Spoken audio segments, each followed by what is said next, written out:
আসসালামু আলাইকুম প্রিয় বন্ধুরা, আমি দাঁড়িয়ে আছি দিঘিনালা খারগাছি রোডের মাঝামাঝি জায়গায়। দেখেন আমার পাশে একটি গ্লাস আছে। এই গ্লাসটির বিশেষ বৈশিষ্ট্য হলো এগুলা রাস্তার মোড়ে লাগানো হয়।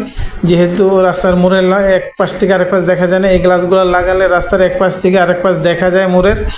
তো সরকারের খুব একটা গুরুত্বপূর্ণ উদ্যোগ এই গ্লাসগুলা থাকলে ড্রাইভারদের জীবনের নিরাপত্তা অনেক বেড়ে যায়। যেহেতু মোড়ে দেখা যায় না, তো এই গ্লাসগুলো থাকলে এক পাশ থেকে আরেক পাশে দেখা যায়, এজন্য ড্রাইভাররা নিরাপত্তা ফিল করে। তো কিছু দুষ্ট লোক এই গ্লাসগুলো ইদানিং ভেঙে ফেলতেছে, অনেক মোড়ে অনেক গ্লাস ভেঙে ফেলছে কিছু দুষ্ট লোক। তো প্রশাসনের সুদৃষ্টি কামনা করি, সবাই এই গ্লাসগুলো রক্ষণাবেক্ষণের জন্য সচেষ্ট থাকবেন এবং জনসাধারণের কাছে অনুরোধ, কেউ এই গ্লাসগুলো নষ্ট করবেন না, যেহেতু এগুলা জনস্বার্থে লাগানো হয়েছে।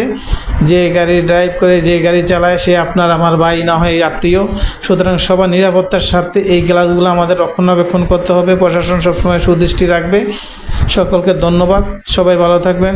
আল্লাহ হাফেজ।